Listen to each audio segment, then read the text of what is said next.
Kaum muslimin dan muslimah rahimani wa rahimakumullah, berkaitan dengan masalah bentuk mahar, maka ada 3 rincian yang bisa kami sampaikan, telah kami tuliskan di papan tulis. Yang pertama adalah bentuk dasar mahar.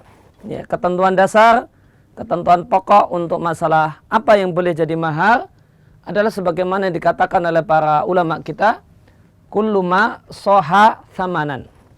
Semua hal yang sah seandainya jadi alat tukar pembayaran. Soha mahron, maka sah menjadi mahar dalam perkawinan. Wa in qalla, meskipun nilainya murah. Jadi ini ketentuan dasar dalam mahar. Itu hendaknya bentuknya adalah berbentuk sesuatu yang seandainya jadi alat tukar pembayaran itu sah. Ketika kita jual beli dalam bentuk maka bisa jadi alat tukar pembayarannya berupa uang. Maka uang sah untuk menjadi mahar. Boleh jadi jual beli ini barter. Tukar barang dengan barang. Kita punya beras, kita belikan untuk membeli gula misalnya. Maka beras itu sah sebagai alat tukar pembayaran untuk membayar gula. Oleh karena itu, beras itu bisa kita jadikan sebagai mahar. Demikian seterusnya. Oleh karena itu, maka sesuatu yang tidak bisa jadi alat tukar pembayaran itu tidak sah sebagai mahar. Contohnya banyak di tempat kita atau tidak sedikit orang yang maharnya berupa membacakan surat Ar-Rahman. Membacakan surat tertentu dari Al-Quran. Maka ini adalah membacakan surat Ar-Rahman atau surat yang lainnya pada saat akad, ini tidak bisa menjadi mahar, tidak sah sebagai mahar. Kenapa? Karena membacakan surat Ar-Rahman atau surat yang lain itu tidak bisa dan tidak sah sebagai alat tukar pembayaran.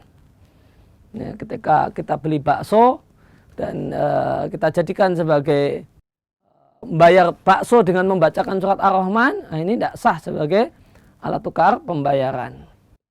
Karena dia tidak sah sebagai alat tukar pembayaran, maka dia tidak sah sebagai mahar.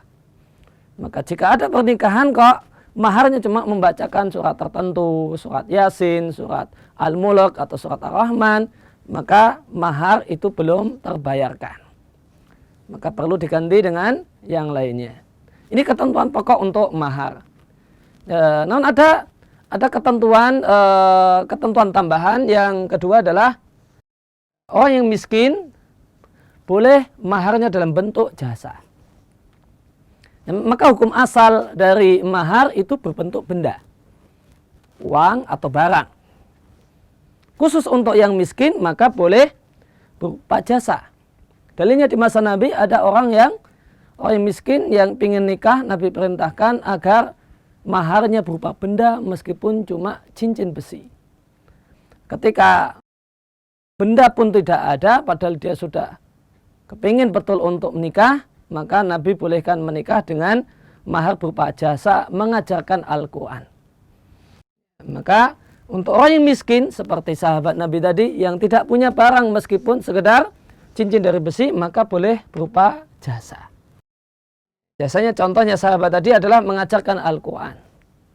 Contoh yang lain adalah kisah Nabi Musa yang menikah dengan putri orang tua dari daerah Madian, Syekhu Madian.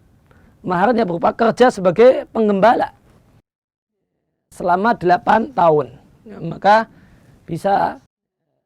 selama 8 tahun itu tidak digaji. Karena 8 tahun tersebut adalah pembayaran mahar. Ini kisah pernikahan Nabi Musa alaihissalatu wassalam. Kemudian poin tambahan berikutnya adalah khusus jika istri adalah budak perempuan, seandainya ada budak, maka mahar bisa berupa memerdekakan perempuan tersebut dari perbudakan. Sebagaimana pernikahan Nabi dengan istrinya Sofiyah binti Huyai. Nabi jadikan maharnya adalah berupa memerdekakan sofiyah dari perbudakan. Nah, inilah 3 ketentuan berkaitan dengan mahar. Hukum asalnya adalah berupa barang, atau definisi detailnya adalah segala sesuatu yang bisa dan sah menjadi thaman, menjadi alat tukar pembayaran transaksi, jual beli, sewa menyewa, atau yang lainnya. Kemudian untuk orang yang miskin maka boleh berupa jasa. Artinya orang yang kaya, orang yang punya kemampuan, makruh hukumnya untuk menjadikan jasa sebagai mahar.